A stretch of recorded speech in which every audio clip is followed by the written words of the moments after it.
These days, so many podcast hosts just riff through unprepared segments until they get to the next ad break for pills they know nothing about, cheap razors, and whatever else they can get a buck from. But the Higher Side Chats does it differently. We succeed or fail on the quality of the content and your desire to hear more of it. So you're about to hear another free first-hour episode that's here to prove the 2-hour shows are worth subscribing for. 5 shows a month for just $8. Members get a mobile-friendly website, a decade of archives, a dedicated RSS feed for the best podcast apps, and a lot deeper discussion than a single hour can allow for. Sponsor free with more for thee. Get a free 7-day trial of THC Plus at thehighersidechats.com. Enjoy! In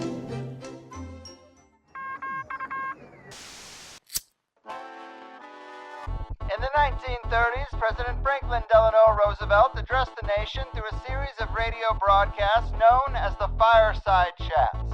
His aim was to reassure the common man that our society would recover from its troubled times. Well, we're far from 1930, and I deal with a different kind of fire. For a new era of worldly frustration, we offer a fresh conversation. I'm Greg Carlwood, and these are the Higher Side Chats.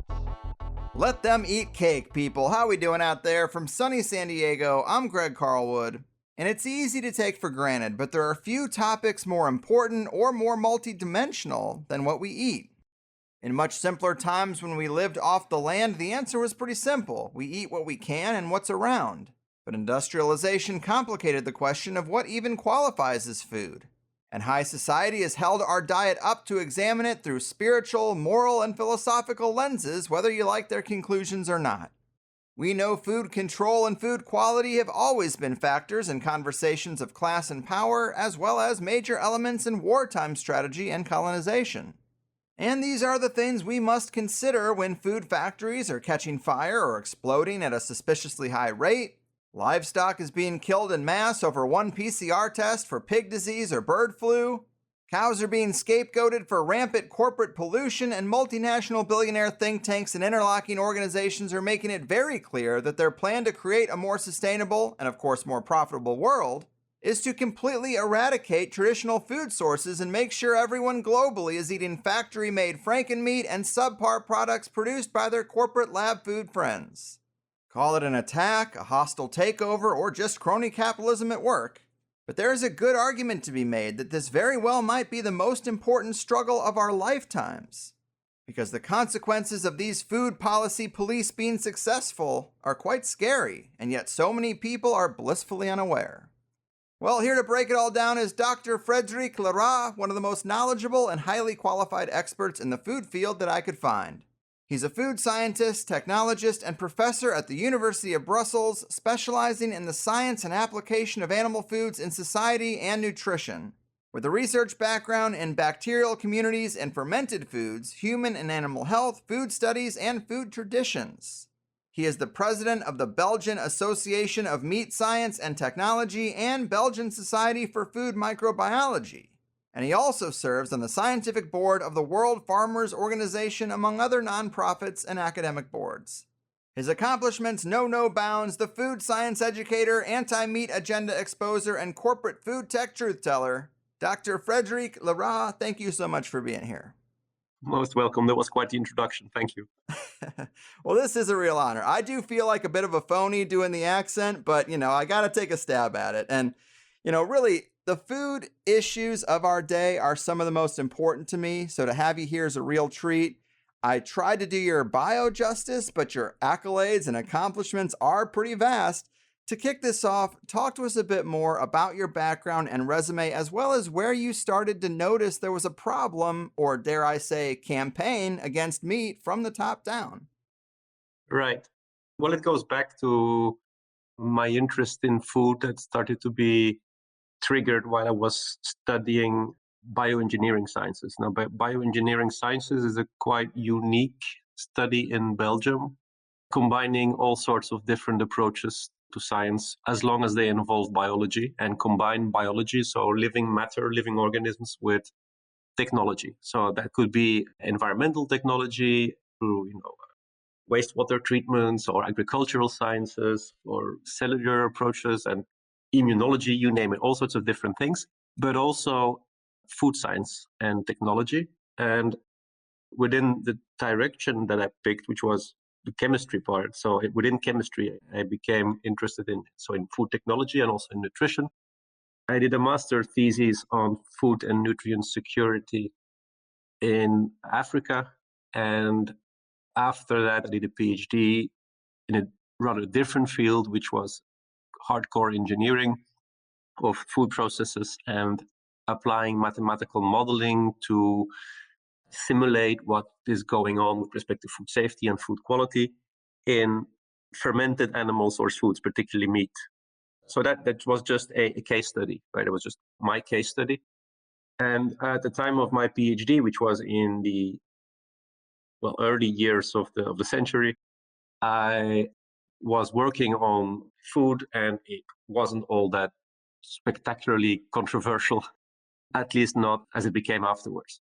So because of my interest in animal source foods, which only grew, and I also became a generalist in the field of animal production, I was confronted more and more with journalists and with media discourse and with all sorts of things being claimed about my topic of expertise, animal source foods, that just didn't make sense. I know how animal source foods are produced, I know how they're transformed, I know what they mean biochemically speaking, what they mean for health, what the different potential harms are that can be caused, but also the benefits.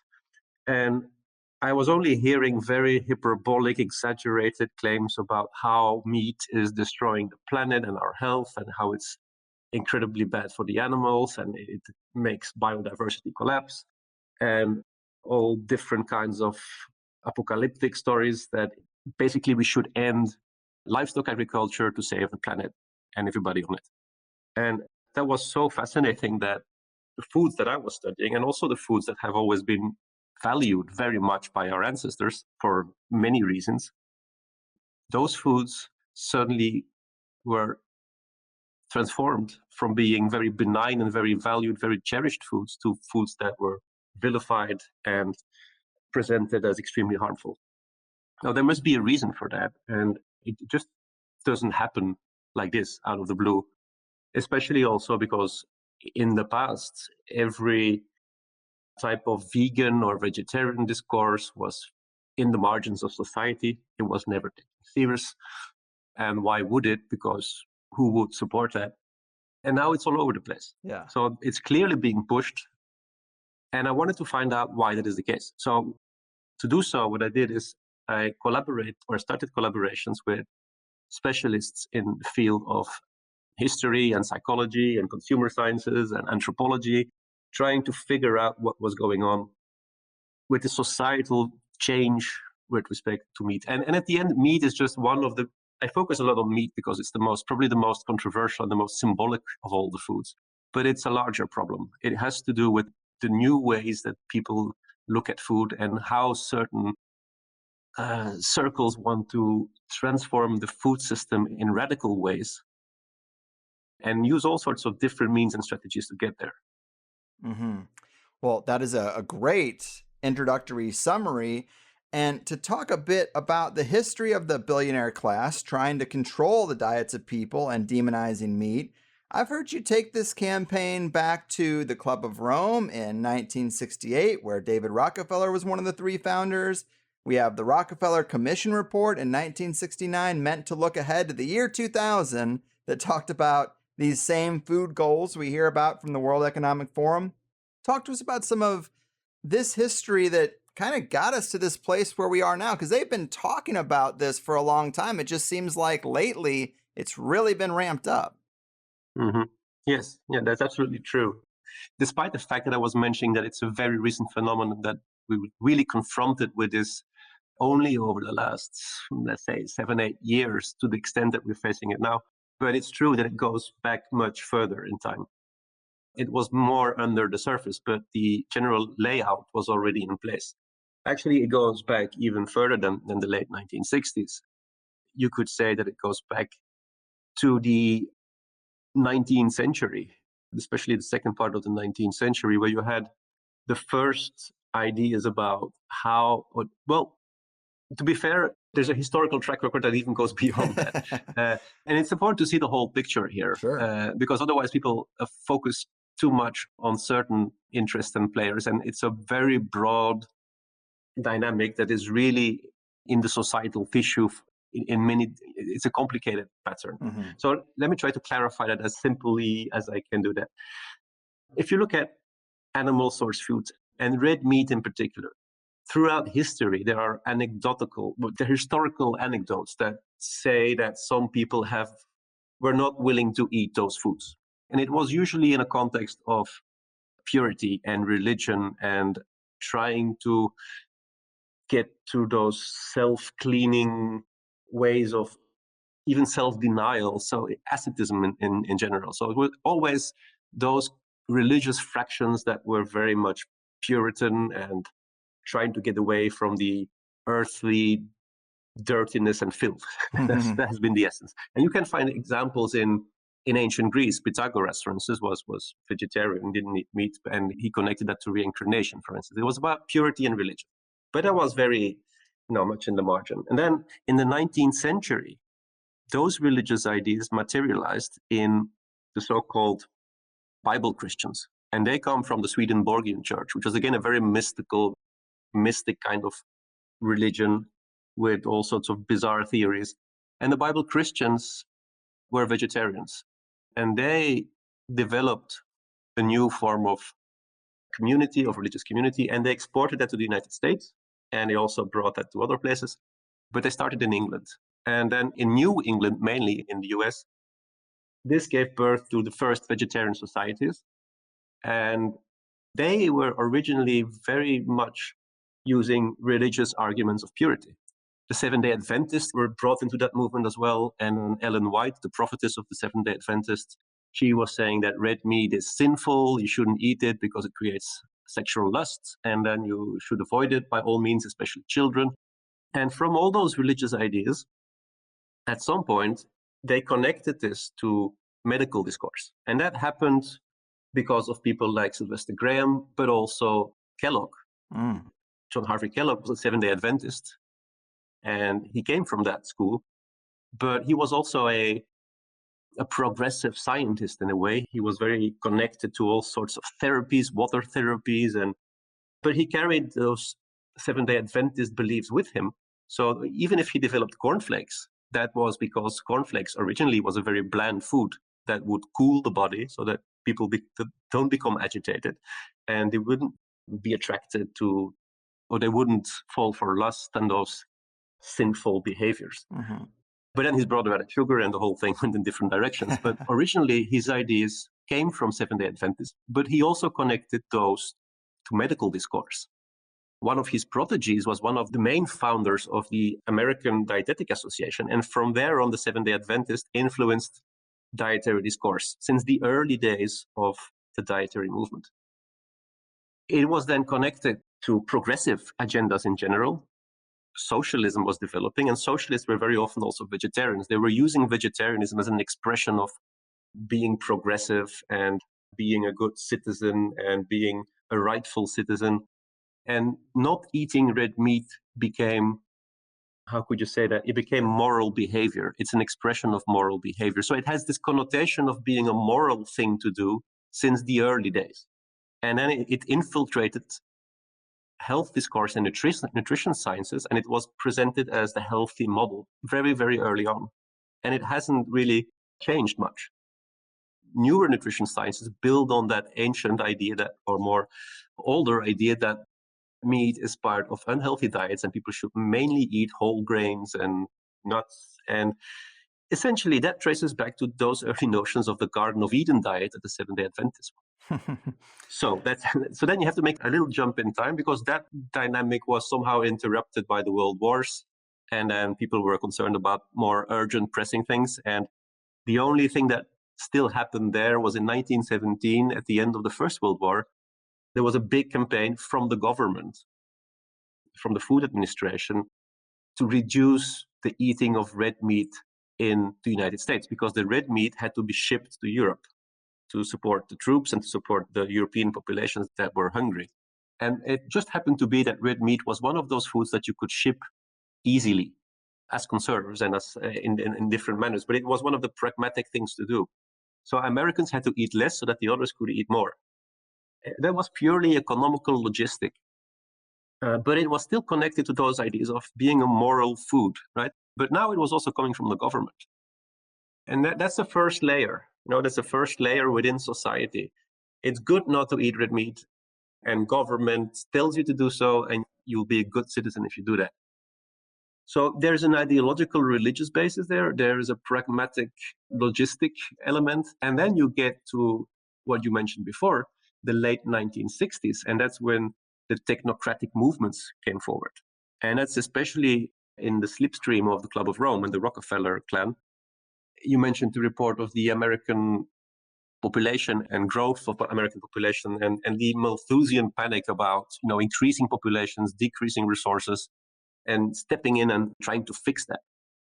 So experts had to design the most optimal way for the planet to behave so that we would avoid catastrophe. That's what the Club of Rome did with its Limits to Growth report. And within those first reports coming from those people, they mentioned already synthetic meats. We're talking about the late 1960s, 69. In one of the reports, you'll find the terminology of synthetic meats already back then. And they were talking about closed systems of agriculture, food from factories. So it essentially means that we should step away from traditional conventional agriculture as we know it and make lab foods. And that at the time must have sounded like science fiction, and probably nobody took that very seriously. But today you find the same arguments and way of thinking and same logic, you find it as mainstream. Mm-hmm. And not only that, the ones that are propagating the message are organizations that are all historically coming from the same network. Club of Rome, Rockefeller Foundation, the World Economic Forum, the World Business Council for Sustainable Development, that are connected to the United Nations environment programs in the early days, coming from Maurice Strong and all those people. Those were technocratic agendas. So there are different forces, and it's not a linear system here. It's not one person or one organization pushing something on all the other people. It's a complicated network, a complicated historical patchwork of all kinds of different belief systems and motives and agendas that are now converging and finding a common interest in a simplified message that eating meat is bad and eating vegan foods is a good thing. Mm-hmm.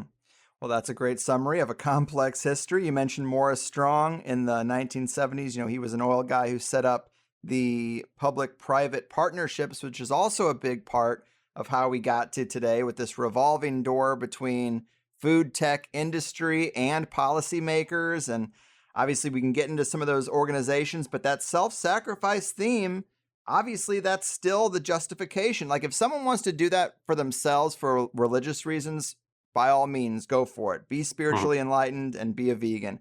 But to impose that on everyone else is not right. And today that justification is climate change. And when you get into the Rockefellers and this billionaire class, I've never seen them do anything out of the goodness of their heart for the benefit of the masses. It's usually about really cold, controlled capitalism, especially these oil guys, because there's stories where cars used to be able to run on alcohol and they shut that down. They used to be able to run on hemp, shut that down because oil is what they controlled. So it becomes oil only. Get rid of the network of trains, control transportation as much as you can. This is kind of their mindset. So when I think about this and the next chapter, maybe we had a chapter where medicine was there. I mean, most pills are based on oil. So then we can say that was a chapter. And now food is the next big focus of theirs. And something that was just really eye-opening that you said in a previous interview was that, anyone can farm and raise and slaughter animals, but only highly advanced food labs can make these impossible burgers, these beyond burgers, these patented food products that they're trying to push us towards. They can justify it as saying, oh, well, it's for the good of the people and the good of the planet, but it's also for the good of your pocketbook, because regular people can't make an impossible burger. So if you get rid of cows and pigs and chickens, where we do have some control and autonomy over our own diets, and you give us only this other stuff, well, I mean, that's a scary place to be. Yes, it's clearly about control. That's obvious. Technocracy has to be understood as an attempt of experts to impose their vision on things, which may be driven partially by profit, but not only. Don't underestimate the cultish side of all this. There's an ideological part as well playing, even in those Rockefeller foundations and so on. There's a cultish almost idea, and those people they truly see themselves sometimes as saviors of the planet. And also, of course, if you can make good money with it, even better. So it's a combination of both. We shouldn't underestimate the ideological part of this.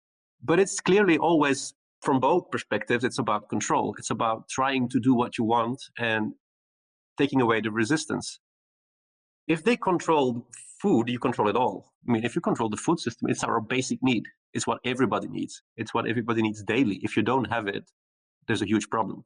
And if you cannot access it anymore yourself through your own network, your own community network, and your own retail and your supply chains locally, but you depend on those specialized foods that come from very complicated, high-tech approaches to food, well, then there's a huge amount of control involved. Another resource here is land, of course. The thing with animal agriculture, and especially red meat, and to focus on cattle, is that cattle takes up land. You need land to have cows. There's a lot of land. And land is a crucial thing. It has a very strategic value. Controlling food and controlling land by removing the cows from the land and using it for all other sorts of things. Think about carbon credit systems and so on.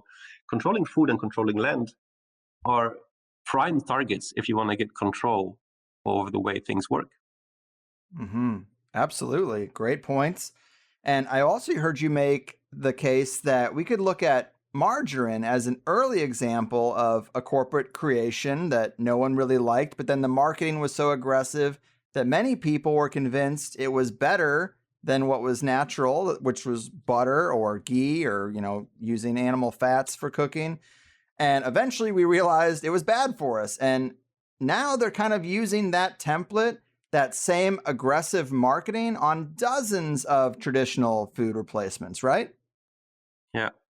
And it's always a good lesson if you consult some history books, because usually mechanisms stay more or less the same. It's just that they vary a bit according to the circumstances, but the essence of it is usually very similar. What happened with margarine is that originally margarine was developed as a substitute for butter. So it was Napoleon that at some point said, well, we need butter for the army and we need butter for the lower socioeconomic classes. So we need a substitute. So he opened a competition and people entered that competition and they came up with some solutions. And after that, when margarine was introduced, it was seen as an inferior food. It was seen as a fake food. It's an imitation. It's trying to be the real thing, but it's starting from cheap ingredients. And that's why it was invented in the first place. So it's an inferior substitute for the real thing. And people have seen that as such for a long time, until the moment came where clever positioning of that product, because there were huge economical interests involved, clever positioning of that product inverted the situation so that it became the superior product.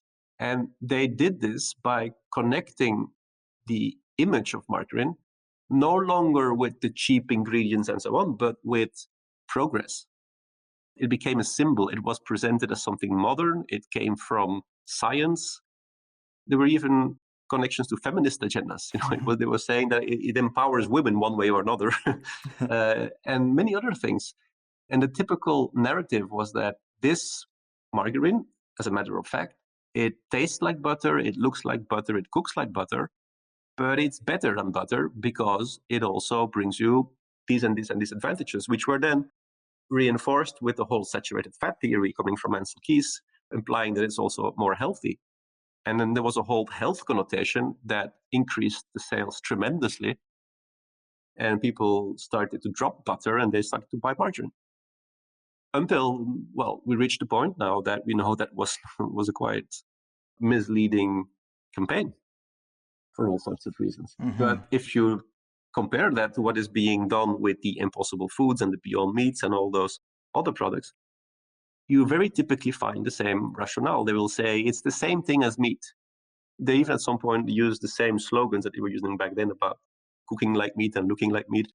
It's the same thing in all ways, except that it's also much better for you and for the planet and for the animals. And it's just a big bonus that they promise you while guaranteeing, at least that's what they say, the same properties as the original. So it's the same marketing idea, creating lots of promises, creating a narrative that has to be very strong to be effective. So you need lots of media power behind it, which they have, and then pushing out the other product, the original one. And that's the intention of Impossible Food and Beyond Meat and many other companies in that space. The intention is to push out to animal source foods, to destroy animal agriculture. They have stated so much. So it's not that I'm against offering new options, and if people like it or don't like it, I will decide on its own if that's a valuable product. I'm certainly not against offering new options. I'm absolutely not against people not wanting to eat meat and looking for other solutions. I have absolutely no issue with vegans as long as it's a free choice. But I have a huge problem with the attempt to, in that process, to vilify those producers and farmers that come up with the original products and the outcomes of original farming and the benefits of farming if it's well performed. Because it's true that not all agricultural practices at this moment in time are beneficial. And that's particularly valid also for the field of animal production. There are issues. But what they are trying to do is to vilify it to that extent that they would generate a collapse, a complete destruction of animal agriculture. And that is very, very disturbing, because then it would make us dependent on people producing those imitation foods. Right. It's hard to get back once it's lost. And exactly. In recent years, we have really seen a ramping up of corporate science, of Science Inc., just this monolithic, here is what the data says, and there's only one answer, and we're giving it to you on a silver platter, and you just need to obey. That has been a theme lately, and it's definitely spilling into the food area. But how do we cut through some of that, I guess we would say, propaganda, some of that marketing? What does the actual evidence show? I mean, you as a nutritional food expert, what would you say about the importance of red meat for some people, maybe not everybody, but especially compared to these replacement foods, if we even have the data on the replacement foods? Well, there's a bit of that. The problem is that the way it's presented, even in scientific literature, is extremely reductionist. First of all, the discussion is typically narrowed down to a discussion about protein. So they're saying that we need a protein transition. But thereby, they are ignoring all the other nutritional factors that are present in food. It's not only about protein. And even if it is about protein, we need to think about protein quality. Not all protein is the same. If you have 100 grams of meat, you have high quality protein that is easily digestible, has the proper spectrum of amino acids that you need. Proteins like cereal proteins, for instance, if you take 100 grams of cereal proteins, well, that's limited by the content of some amino acids, especially lysine, that are not sufficiently available. So it takes down your protein value, and those two proteins are not comparable. So even that is an issue. But an even larger issue is that you're ignoring all the other nutrients. Now, if you take a piece of meat, it's an extremely nutrient-dense food, micronutrient-dense food. And why is that? Because in the end, meat is muscle. It's animal muscle. What we need daily is to build our muscle. Muscle degrades and has to be built up all the time. So we need substantial amounts of food, of nutrients, to build up those muscles. And meat is very, very compatible with our needs, and that's logical, right? If you look at eggs and dairy, eggs and dairy are meant to offer nutrient-dense packages to offspring. So they're designed to be nutritionally extremely valuable. So it's no wonder that they're also very interesting foods for humans. Now, one can choose to drop to not to eat those foods. That's an option. And again, if people want to do that for all sorts of reasons, whether that's taste or religion or animal rights, feel free to do so. But have in mind that if you do that, it's not all that easy to cover those nutrients through plants only. Some of those nutrients are difficult to get through plants. There are options. You can supplement. You can combine foods. You can combine beans and cereals, which improves your protein quality values. There are things you can do, but you need a certain amount of nutritional awareness to do that. You need to be able to buy the ingredients you require, and it may not be for everybody. Nutrition is a very individual matter. Some of the compounds that you find in plants will need to be converted in the human body to become the bioactive molecule. Think about carotene. Carotene is an orange pigment that you find in fruits and vegetables, but you need to convert it to vitamin A in your body. Whereas if you obtain it from animal foods, it's already pre-converted. And that's just one example. There are several compounds like that. And not all people do those conversions well. It varies very much from one individual to another. So that explains probably also why some people are able to apparently thrive on a vegan diet, and whereas others run into problems because of that individual variation. So to summarize, you can try to eliminate those foods from your diet, but you have to be very careful and conscious of what you're doing and replace what you lose there. Valuable sources of very bioavailable nutrients, and then you'll have to match those. Mm-hmm. Now, that being said, there is an argument also to reduce animal source foods to decrease the risk on chronic disease. Right? That's an argument you often hear in defense of those people wanting to decrease or even eliminate livestock agriculture because they create chronic disease. They will admit, well, maybe not always, but let's say probably in most cases, they will admit that there are valuable nutrients in animal source foods. But then they'll say, well, maybe, but we can get those, we'll supplement, and then we will have less chronic disease. Now, the science there is complicated. And why is it complicated? Because you have various studies showing different things. Saturated fat is a typical example, for instance. Saturated fat, people have long claimed that saturated fat causes heart disease. But if you look at all the evidence, if you look at the meta-analysis status nowadays, that association is by far not so clear as I said, and it may even not exist. Saturated fat also is a group of very different molecules. You have saturated fatty acids. They can be all sorts of different molecules with different health effects. Individual susceptibility plays. People respond differently to saturated fat. And then the dietary context matters quite a bit. Red meat contains heme iron. Okay, now that's a very good nutrient because there's a lot of iron deficiency, even in the Western populations. We have considerable, substantial amounts of, especially women that are iron deficient in the West, in the US, in Europe, not only in the global South. And heme iron, which is a very bioavailable form of iron in red meat, is therefore very beneficial and is a good reason to eat red meat. However, some people, because of their, again, individual status, accumulate iron. And if you accumulate iron, that is a risk factor. And then you may have a problem. So if you're a kind of person that accumulates iron, you can see that in your blood values, well, then you better be careful with red meat. If you have too little iron, then it's an excellent food. So that shows you that it's a very individual aspect, and that on a population basis, we should be very careful with giving blanket recommendations like that. Mm-hmm.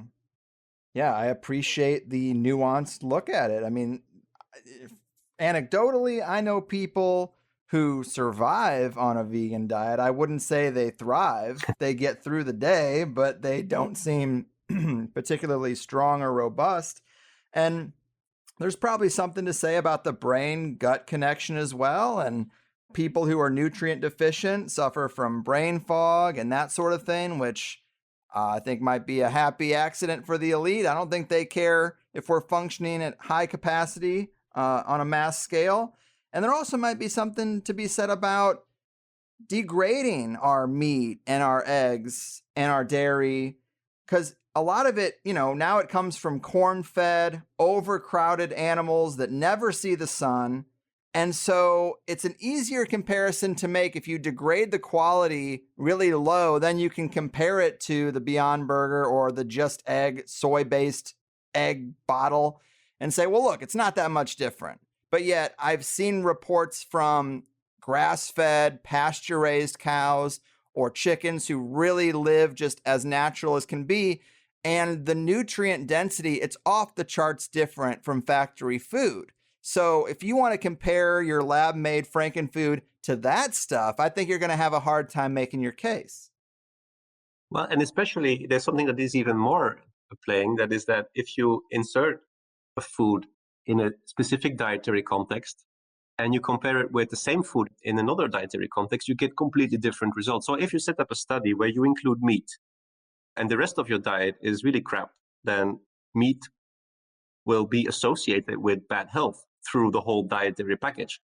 If you insert your meat in a healthy dietary context, you'll see that meat goes together with improved health. So we have studies to show that. So in other words, the background diet, the lifestyle, all those things will be determining if the effects of meat are net positive or net negative. And then, of course, usually they cherry pick those ones that are depicting meat as harmful. Now, the whole nutritional science paradigm is built on epidemiology of chronic disease, which means that those are observational studies. They look at people, what they eat, and they look at how healthy they are, and then they make a connection between both. But it's extremely important to understand that those are associations, and that those associations, first of all, are weak. They're not very strong, and they're very confounded.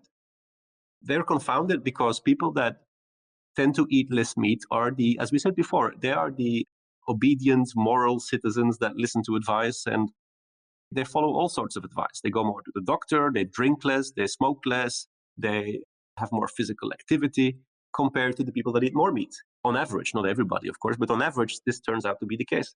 And that's what they call the healthy user bias. Now, what they do is they try to correct statistically for those effects. Statistically, they try to correct for the effect of smoking and the effect of this and the effect of that. But you cannot correct for everything. There is an inherent bias there that you cannot rule out if the associations are so weak. So all those studies are there's a high risk that those studies are just capturing an artifact. As a matter of fact, if you look on a global scale, if you look outside of the Western context, especially the United States context, then you see the opposite. Then you see then what is found in the US. You see very often then that the more red meat people eat, the healthier they are. And then again, that's not necessarily a true causal relationship. It may as well be because in low-income countries, if you eat more meat, you're richer. And if you're richer, you have better health because you can afford to go to healthcare and so on. So it's extremely difficult to get useful information from those kinds of studies. And that's being just brushed away as irrelevant, and they just use those studies that are supporting their case, and they forget about all the other things. And they never contextualize it. So because nutritional sciences are so fuzzy and so difficult and rather unable to come up with hard evidence, they use that fuzziness and they profit from that fuzziness to advance the theories and arguments they prefer, which in this case is saying that meat is an unhealthy food. Right. Great points again. And let's talk about the big they and some of these organizations we have currently that are pushing this stuff and what they say they're trying to do, because we have the Eat Lancet Commission. Last year, there was a UN Food Systems Summit, the Rockefellers Reset the Table Project. These are just some of the names, but what can you tell us about this interlocking network today and this revolving door between food tech, we might call it, and actual policymakers? Because it does seem like we have some regulatory capture in this area, and it seems like they're ramping up their agendas. There's a network here that consists of usually always the same players. So there are a couple of players in the arena are pushing very hard to get to a global diet that is low in animal source foods. And within that network, you find organizations that are not new. Well, you mentioned EAT. EAT is a new foundation, but then again, its founder is a young global leader of the World Economic Forum. It's very much embedded in the whole structure of Davos, and it's also connected to the World Business Council for Sustainable Development. They have a formal program with WBCSD, the World Business Council, that is called the Fresh Initiative. And in the Fresh Initiative, you have all the major multinational companies. So not only is WBCSD connected to the World Economic Forum, it also represents all the major multinational companies that produce food or big producers of fertilizers, and all the big players are there. And they're very tightly connected to the EAT Foundation. So this whole network is really situated in that constellation. World Economic Forum, Rockefeller Foundation, World Resources Institute, Club of Rome is there still, and a couple of other ones. And they are very, very powerful because they are very influential. They have connections to political circles. They have connections to the United Nations because the World Economic Forum, not so long ago, entered in a formal partnership with the United Nations to further the Sustainable Development Goals. So they will do that together as partners. And of course, food is a very big part of that. That is what gave birth also to the United Nations Food System Summit. We could clearly see the hand of Davos and the World Economic Forum there, and the World Business Council for Sustainable Development. And that food system summit was meant to impose a new food system on the entire planet by connecting it to the United Nations, and by doing so, creating a transnational movement, a transnational framework that would then trickle down to the various different countries that would have to adopt it. Now, that seemed to be the original idea. It didn't work out. It failed. There are a number of reasons why that failed, but it didn't work out that way. What we see is that the representatives in the summit, after the summit, they have now reconfigured themselves, and they're now entering something called, if I'm not mistaken, the Food Forward Coalition. And they have combined their organizations, their efforts with the Club of Rome, who will now also be part of this. So there will be next steps, and it will be a continuous process. We'll see a lot of that in the coming months and years. It's not going to slow down. Mm-hmm. Yeah, and I pulled some details from previous presentations and interviews you've given. One of them that's kind of scary is on the EAT advisory board is Mark Wilson, the director of BlackRock, the world's largest shadow bank. We've talked about them before. And part of his role apparently is to rate companies based on their compliance with these food goals. And then based on the score of the company, some will rise and some will fall by the amount of investment they can get or not get. And I think I've heard this referred to as ESG scores, but this might be a little different. But this is a huge thing because a lot of money is wrapped up in these large investment firms. And if you're going to rate every individual corporation in terms of how they play ball with your food agendas, that's a lot of power. One can ask himself or herself the question, what is BlackRock doing on the advisory board of the EAT Foundation, a foundation that is meant to look at food and optimize food in function of health of humans and the planet? What is BlackRock doing there? I think that one of the major strategies in the next months will be, and it's already starting, will be a battle over words. A battle over words to define certain concepts and use those concepts in policy. For instance, one example is the true cost of food, right? What is the true cost of food? You hear that often. We have to pay for food, not the cost we pay in the supermarket, but the true cost. Now, if you define what is the true cost, then you define the price and you define the policy. They talk about a just transition. What does just mean? So there are all sorts of words. Healthy, what is healthy? The definition of healthy, the definition of sustainable. There will be a huge battle over words. And if you control those words, then you control also the SDGs, the Sustainable Development Goals, which are the targets set forward by the United Nations, and where the World Economic Forum has declared that it will do everything to advance those Sustainable Development Goals. Now, those Sustainable Development Goals, in principle, they sound good. It's about ending hunger, and it's about having healthy oceans, and so on and so on. However, if you start defining the words used in those SDGs according to your own agenda, then it becomes a powerful tool.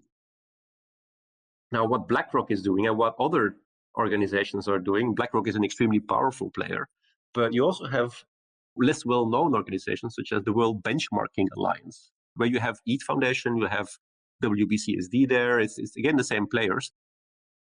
And the World Benchmarking Alliance wants to benchmark companies according to how well they meet the Sustainable Development Goals.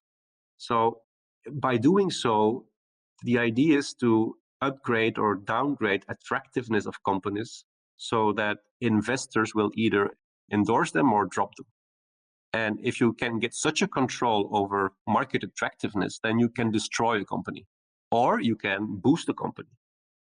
So there's a lot of interest at play here. This is an extremely powerful approach to the market.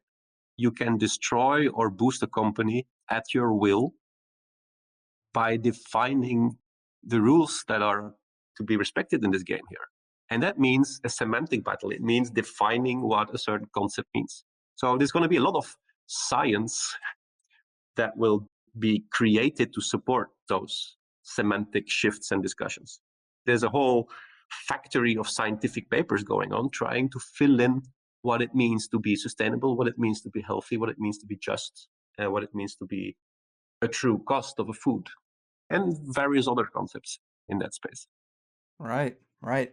And there are a lot of interesting quotes and strategies from these people that I want to get to, but in the first hour, I want to make sure this gets in here.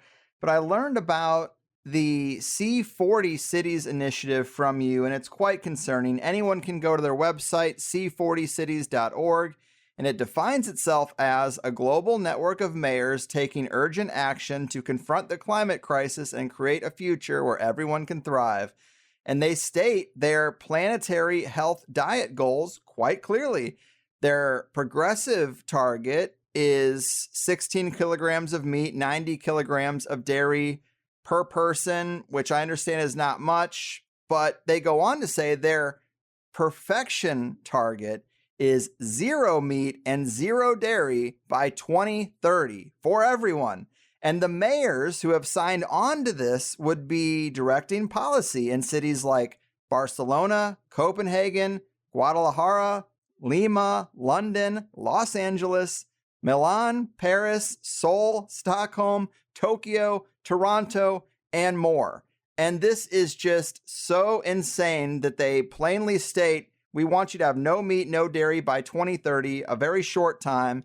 And people need to be aware that this is really happening right in front of their eyes. And if you want traditional foods, high quality, sustainable traditional foods to be around, the time to use your money to keep these businesses intact is like yesterday. And you better take it pretty seriously because this is what we're up against, and that's really insane. Well, I don't think they will achieve that. So I don't think we need to panic to that degree, but it's very concerning and worrying nonetheless, because it will create harm. I mean, if you set a target that extreme, even if you don't achieve it, you will still create harm. Yes. And even New York joined this as well, if I'm not mistaken, as an extra city not so long ago. You've seen what came out of the policies in New York already, with the mayor going clearly for anti-meat policy. So the C40 Cities initiative is a broader initiative, and it not only talks about food, it talks about all sorts of different things. Targets for food you mentioned are the actual targets of the Eat Lancet diet. So the so-called progressive target are the suggested amounts of the Eat Lancet diet. Those kilograms, if you think about it, it's not much. Try to figure out for yourself what it means, 16 kilograms of meat per person per year. It's not much. And especially red meat is discouraged, right? It should be poultry most of all. And then the ambitious target of 0 is also an option in the Eat Lancet diet. The Eat Lancet diet allows you to have a vegan option as well. But you have to supplement with B12. That's the only side comment they have. So it ranges between 0 and, and those upper limits, but they don't allow you to have more than that.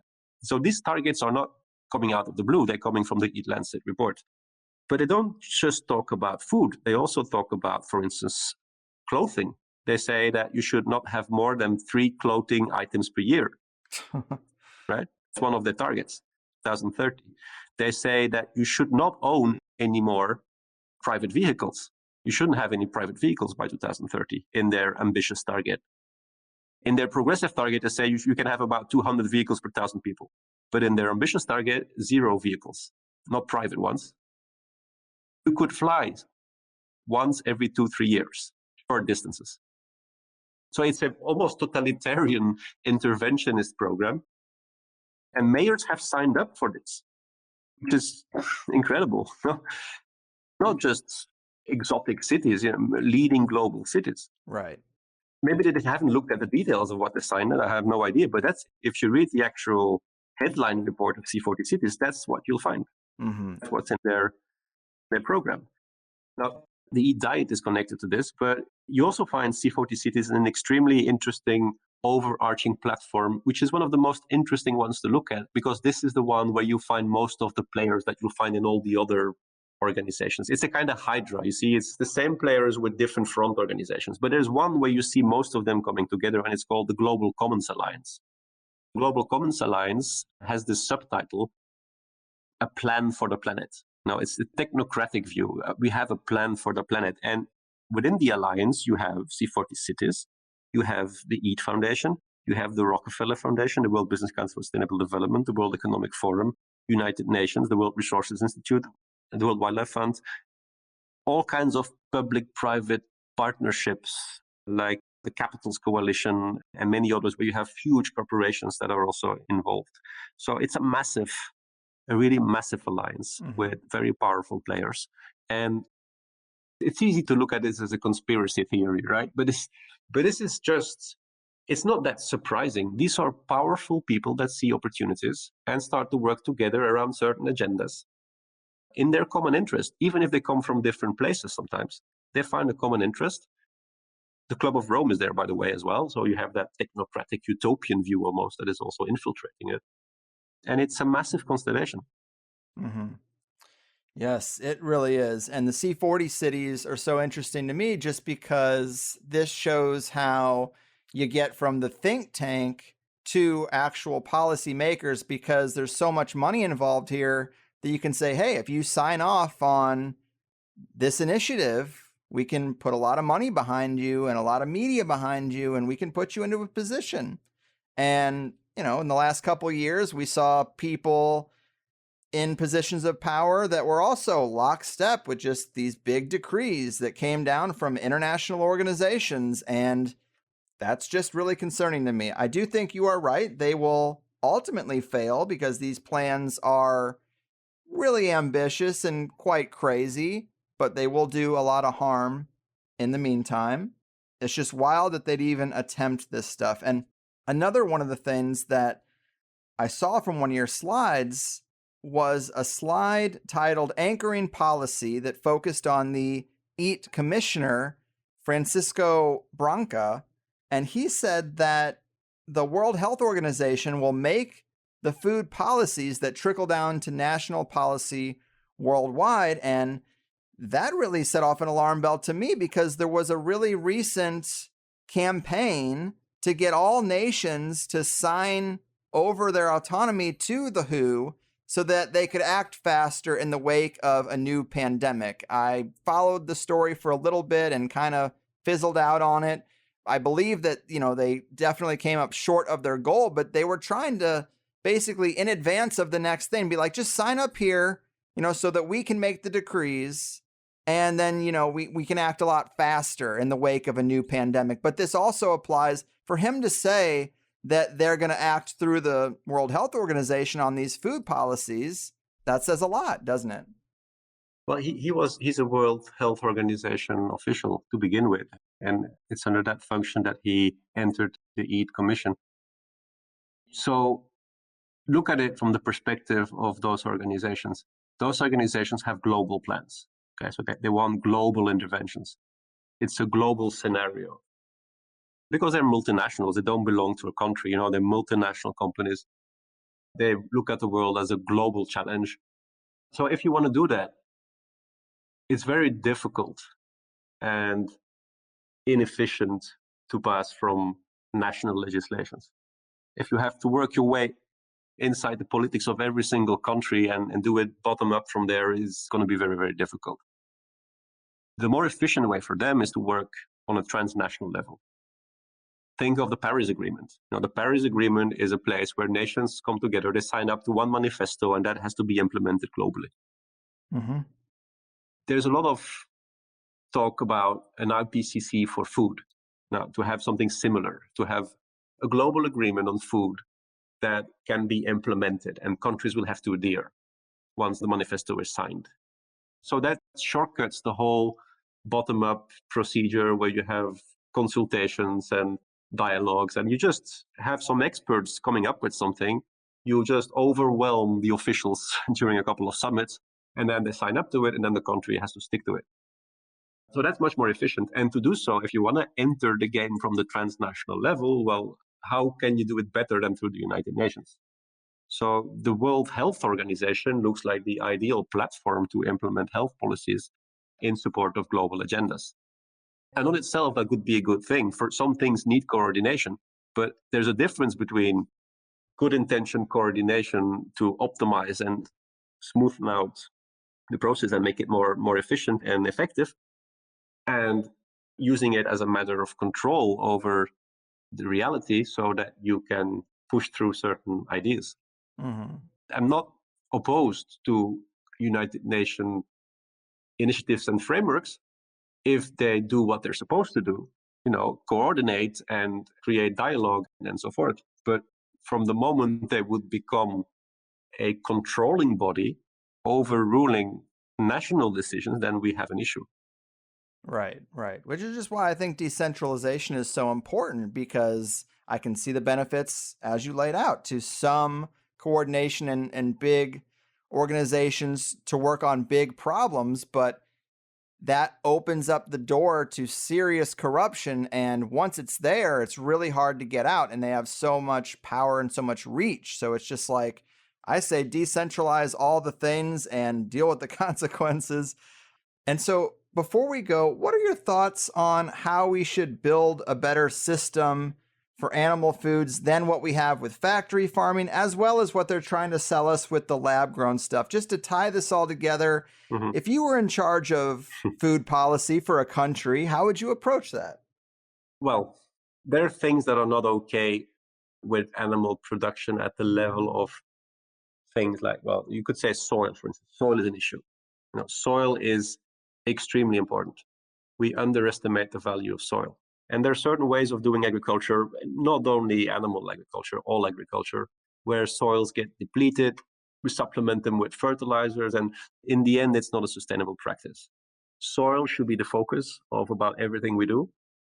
And there are many ways that we can achieve that. They have to do with creating diversity. So you will have different plants on the surface. This diversity creates resilience. It has to do, if you use animals, it has to do with the way you manage the animals. You can steer their grazing behavior so they don't overgraze and destroy the soil, but they actually promote soil health, sequester carbon, so being part of the climate solution. They have also, in those scenarios, usually also better welfare. And steer them away from food-feed competition. Just don't give them grains, even though the grains they often get, sometimes it's also exaggerated, because a lot of the grains they get are actually grains that are not suitable for humans in the first place. But anyway, there's still work to be done on getting ruminants maximally on the nutrition that is not suitable for humans. Right? That's their strength at the end. That's why they're so valuable. Cows are able to yield very nutritious foods from an input that is essentially grass and sunlight and rainwater or rainfall. However, if you start feeding them essentially with fortified feeds, and those feeds come from monocultures, and if you extract water to do so instead of depending on grasslands with rainfall, if you let them overgraze, they can be very destructive as well. So there's really a lot of potential to improve that globally, at a global scale. So you start fixing degraded soils, you start to sequester carbon, you create diversity in your landscape, you boost biodiversity also from insects and birds and everything that comes with that. All of that is feasible, but it's just not being talked about very much.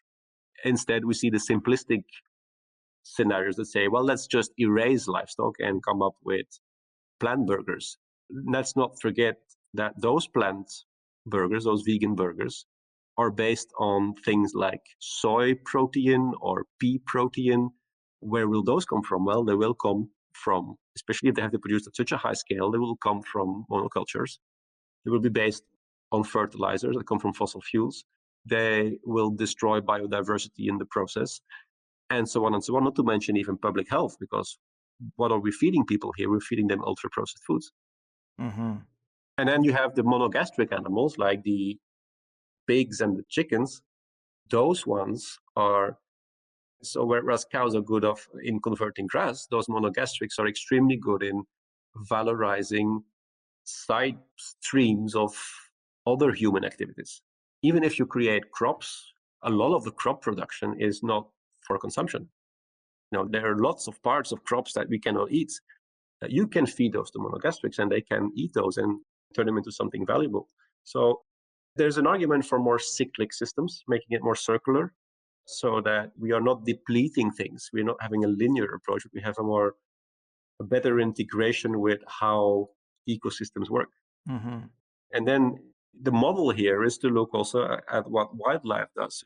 Like the bisons, for instance, they are a very good model for cattle industry. The way bisons create topsoil and the way they graze, we can learn from that and use those techniques, which are perfectly in balance with nature, also for the meat industry.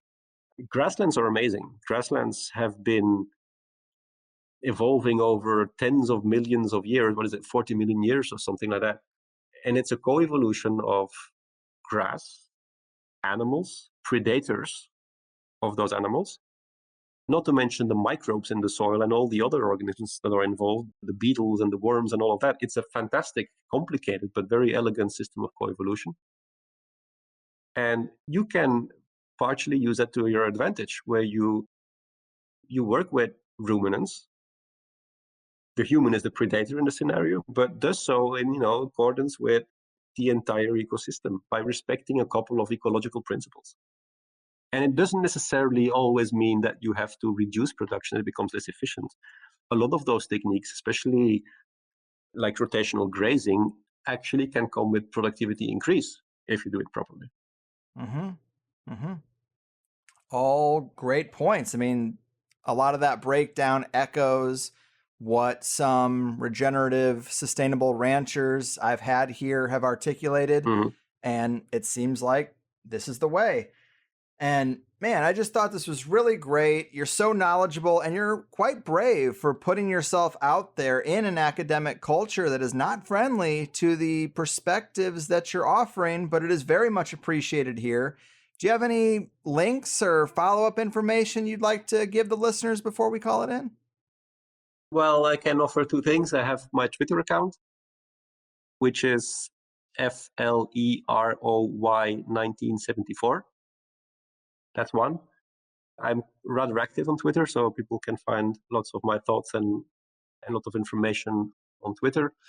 And then I have created a website, which is scientific. The language is quite technical, but it gives you an overview of the nutritional, environmental, and ethical debates around animal source foods. And the website is a blogspot. So it's in the Google Blogspot family, and it's called ALEPH 2020. So ALEPH 2020. If you Google that, you probably find it.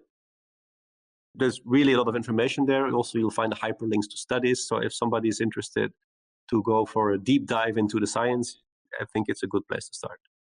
Even, if I say so, having made it myself. Right on. Well, I will make sure they have links handy along with this, but I can't thank you enough, man. This has been one of my favorite food interviews ever. It's been a real pleasure. Keep fighting the good fight and take care out there. Thank you so much. And it was nice having this conversation with you. 100% yes, people. I am so happy with this one. The good doctor is so knowledgeable. He's professional and accredited, but not compromised by the very agendas he criticizes. And he's willing to come on our Weird Stuff show and have a serious conversation about it. These professional academic types have to put a lot of trust in me that I'm going to do them justice, and kudos to him for taking the chance. I would imagine there's a few listeners rolling their eyes at another food show, but this is the biggest move the Capstone Cabal is making right now, and I want to cover it in every way we can. And just like COVID, yes, the titles might seem similar, but I try to make sure that everyone I bring on for a certain topic at least brings something different to the table or has a different angle on it. In the case of the food war of 2022, we have people from a prepper perspective, a rancher's perspective, and now we have a food scientist who can lay out the history of these organizations. He can talk about the way academia is getting on board, and he can talk about the cultural and communal relevance of traditional foods that is being lost in this campaign. These are multifaceted issues, and I like to have guests who can come at them from several different perspectives. And this is probably my favorite, most well-rounded food agenda interview that I've done. All glory goes to the guests, of course, because these things totally rely on having a good dance partner. But I'm just so jazzed up about putting this one out. That's not always the case, but when I feel like I got a home run, it's a great feeling. But if you enjoyed this, I'd suggest following up with some of his presentations that are accompanied by slides. It is nice to have that extra element. In one of them, he actually starts it with a quote from George Orwell from his journalistic reporting in the book The Road to Wigan Pier. And George Orwell says, "I think it could be plausibly argued that changes of diet are more important than changes of dynasty or even religion." And it is true. And I like how broad a look at food we had in this one. I mentioned the show Alone at one point, and it's true that anyone who watches it is confronted with the very stark reality that without animal protein and fat, you're not going to make it. It's also very insightful to see the preparation of animals with very basic tools, and you also get a lot of that gratitude and some of the spiritual aspects of the whole process. Many people thank the land or the lake, and I'm just a big fan of that show. But there are people who try to forage their way to success, and it never works. Then there are people who accumulate too much meat and have a new problem of protecting it from predators, as well as preserving it from the elements, and then you see people eat organs raw. It's wild. It's really impressive stuff. And I think Dr. Frédéric Leroy doled out some really insightful stuff in the second hour when we talked about Maslow's hierarchy of needs and how societies mature and what that does to our thoughts about food. You get away from that primal type of living, and suddenly diet can become a virtue signal. It's not about nutrition, it's about self-sacrifice. And these are the things that the think tanks and Food Tech Inc. are playing on right now. We've certainly had guests in the past who come from that perspective that the elite want us to engage in satanic practices, and they encourage us to eat red meat as a result. They normalize satanic practices and death with this sort of thing. So they say, but I totally disagree. And right now, when this is one of the key battlegrounds, I'm going to struggle to have those types of guests on, or to let that sort of argument take up any of our time, because I think they have it totally backwards. My perspective is that encouraging people to go meatless is encouraging a poverty diet, encouraging a diet that makes us weaker and has us functioning suboptimally. Again, diet isn't a one-size-fits-all thing, and if you really put the work and dedication in, sure, a vegan lifestyle can work, but examples of it that you can really cite are few and far between.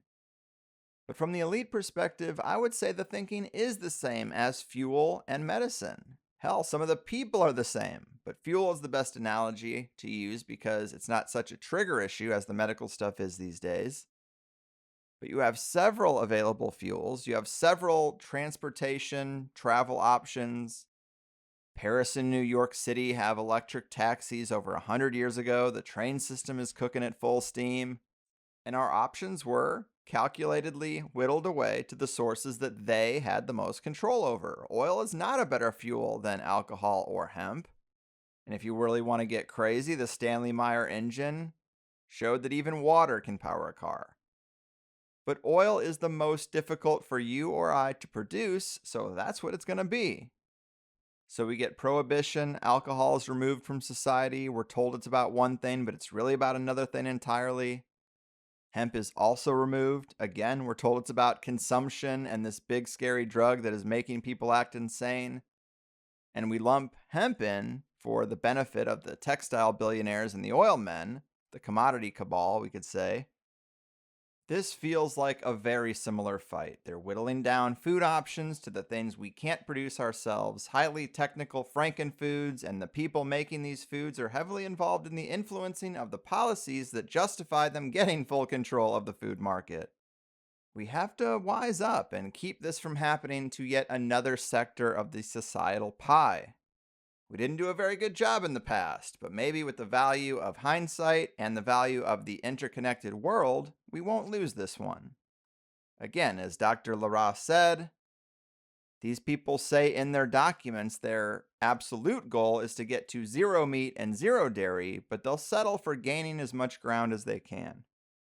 We shall see, but if you liked the first hour, we really open it up in the second hour. We talked about the plan from the mouth of the CEO of the Impossible Burger, who straight up says they want to send beef, pork, and then chicken markets into a death spiral. Does that sound like friendly competition and just offering the people another option? I don't think so. I also had to ask him the question of if there is a depopulation element to this larger plan. We talked about future strategies that he expects to see roll out to achieve their food goals, resetting food knowledge at the school level and weaponizing kids, the attack on communal eating, going after school lunches and restaurant menus. We talked about the historic, ritualistic, and cultural importance of animal foods. And I didn't mean to say I'm going to kill and process all my own animals, but I think it's an important thing to experience at least once in your life. I actually know a farmer in Southern California who's open to letting me kill and prep my own chickens and lamb. If I could just get Sam Tripoli to go up there with me, we could make a behind-the-scenes video about it. I think it'd be worth doing. Why don't you guys help me lean on Sam a little bit? I'm going to do it either way, but I think it would be much more fun to have a wingman.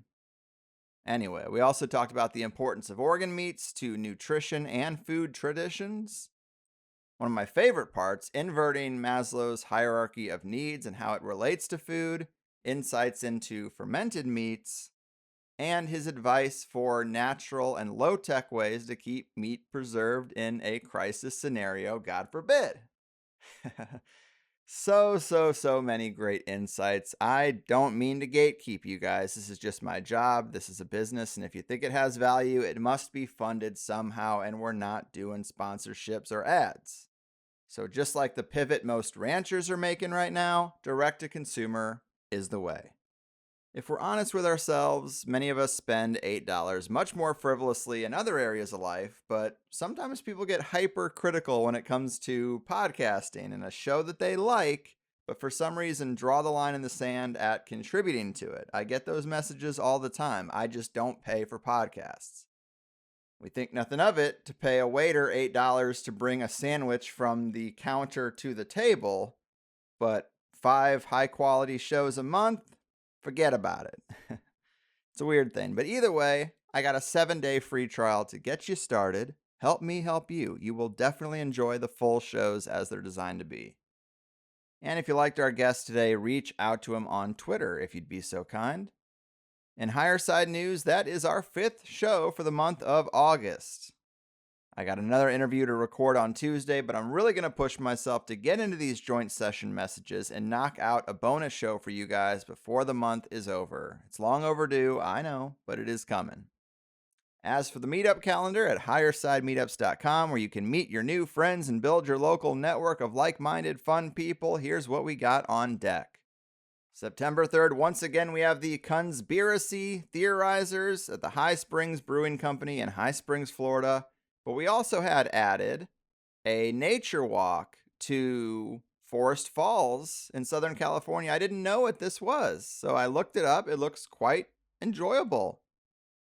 Nature's Music and Mystery, September 3rd. They're meeting at the El Mexicano restaurant at 4:30. And then we have the Seattle THC Inquisition coming up again on September 7th, the monthly recurring meetup that I appreciate. But I might try to get out to that hike. I do love waterfalls, and I've never been there before, so keep an eye on my Twitter, I guess, if you're in the Southern California area, and I'll let you know if I'm going to make it out to that one a day or two before it happens. But that's the kind of thing I do love to see on the calendar. But no matter where you meet up, it's always a good time to find other THC listeners in the area, especially in this type of climate, right? Have a few beers, smoke a couple joints, split a cow, do what you do. But that's it for me. Thanks for listening. Thanks for being Plus members. And big thanks to our guest, as always. Find him on Twitter if you want to let him know he was heard. I will put his handle in the show notes, and I'll see you next time. I've done my part. Your move, food tech tyrants, Frankenfood monopolists, and wagers of the war on red meat. Your fucking... Sometimes when I get down, I eat a bunch of corporate junk. Processed stuff that makes you fat. Yeah, it's a weak and sickly people making industry. Don't tell me lie. Discipline is no fun, I find. Denial makes it all gone. And I don't have to face it.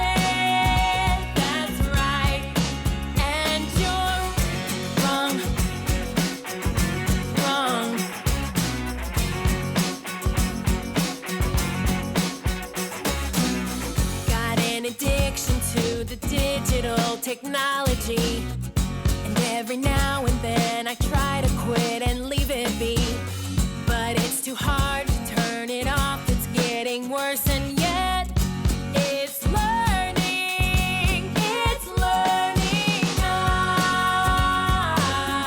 I see discipline is no fun, I find. Denial makes it all gone. Face it, that's right, and you're wrong.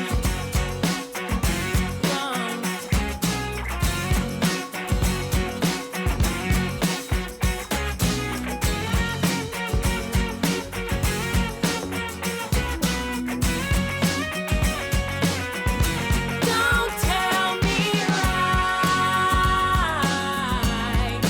Discipline is no fun.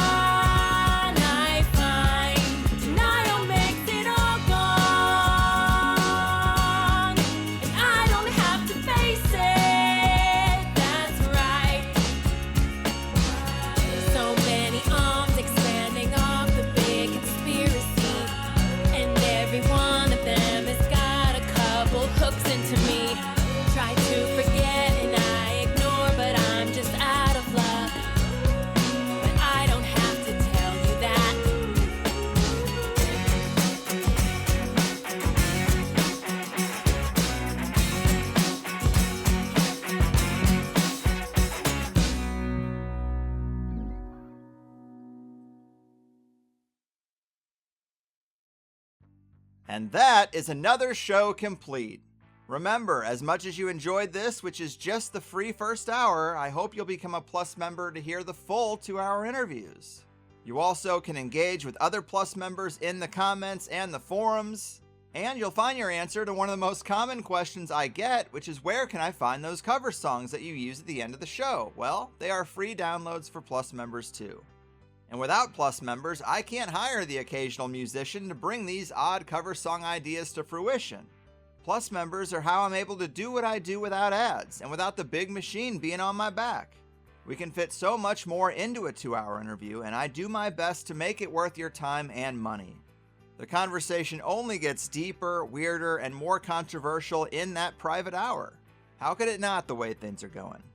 But the best way to sign up is at thehighersidechats.com, where new first-time subscribers always get a free 7-day trial because I'm just that confident. There's no PayPal on the website, but if you need to use PayPal, then sign up through Patreon and you get all the same episodes. Our website is a credit or debit system, but you can also scope out the other options like a few various cryptos, cash or check mailed to the P.O. Box, and I'll even barter with most people if you have your own business and produce something nice that my wife or kid or taste buds might like. But the architects of consensus reality have made it clear that these themes and topics aren't really welcome on the main stage. And so this is how we secure a little counterculture corner for ourselves, and I hope you'll join Plus because that is the only way it works. Besides, you can cancel anytime right on your profile page. The most common concern I hear is people just being unsure if THC Plus will work with their podcast app, and the answer is probably yes. But if not, we have several high-level app recommendations for whatever phone you use, and the website is made for mobile too. We're trained to tip a waitress for bringing us a sandwich, but that tip doesn't give you access to a second sandwich. Really, I'm not asking for any more than that, and I think I offer a better service. Come get your second serving of tasty conspiracy goodness in exchange for that small token of your appreciation. Beyond that, let it also be known that we have grown and survived as long as we have by word of mouth. I don't care so much about social media likes or follows, but tell the right people about THC. And not just listeners, but the high-level figures who are better suited to sit down with me than most other hosts. And if you can help me with any of these things, I can work to bring you better shows, which is just a win-win for both of us. Informative, entertaining, and action-packed.